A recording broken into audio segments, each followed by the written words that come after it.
நான் இன்றைக்கி சுரைக்காய் பொரியல் செய்ய போகிறேன். அதுலேயும் சாதம் வந்து சுரைக்காய் பொரியல்லையே சாதத்தை கிளறி குழந்தைங்களுக்கு கொடுத்து அனுப்புகிற மாதிரி ஒரு பொரியல் தான். இதுக்கு முதல்ல ஒரு வானலில் எண்ணெய் சேர்த்து கடுகு, சீரகம், உளுத்தம்பருப்பு இதெல்லாம் சேர்த்து நல்லா பொரியட்டோன்னு விடலாம்.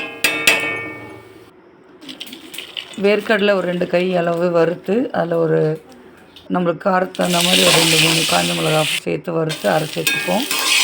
இந்த பக்கம் இந்த வானலில் வெங்காயம், கொஞ்சம் 4 பூண்டு பல், அதுக்கப்புறம் கருவேப்பிலை இது நல்லா போட்டு வதக்கிட்டு அதோட கட் பண்ணி வச்சுட்டு சுரைக்காயும் சேர்த்து வதக்கிடலாம். இதுக்கு தேவையான உப்பு, மஞ்சள்தூள் சேர்த்து சிம்லேயே நம்ம இதை வச்சு கலரி விட்டுருக்கலாம். தண்ணி ஊற்ற தேவையில்லை.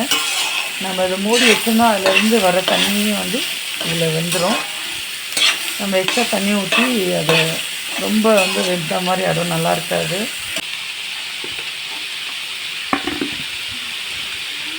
இது போல் பொரியல் செய்கிறப்ப நம்ம சிம்மில் வச்சுக்கணும். அதுவும் ஏன் இந்த சுரைக்காய் பொரியல் செஞ்சு சாதத்தில் கிளறி கொடுக்கணுன்னா, குழந்தைங்க தனியாக வந்து ஒரு பொரியல் செஞ்சால் அதை வேஸ்ட் பண்ணுவாங்க, சாப்பிட மாட்டாங்க. இது சாதமாக நம்ம கிளறி கொடுக்கும்போது கண்டிப்பாக அதை வேஸ்ட் பண்ணாமல் சாப்பிடுவாங்க. சிம்மில் வச்சு நல்லா வதக்கிட்டேன். இதில் இப்போ வேர்க்கடலை தூள் வந்து இதில் சேர்த்துடலாம். நான் வந்து வேர்க்கடலை தோலோடு தான் நான் போட்டிருக்கேன். நீங்கள் வேணும்னா தோல் நீக்கிக்கோங்க. இதுக்கு வந்து காரக்குழம்புக்கு இது போல் பொரியல் செஞ்சாலும் நல்லாயிருக்கும்.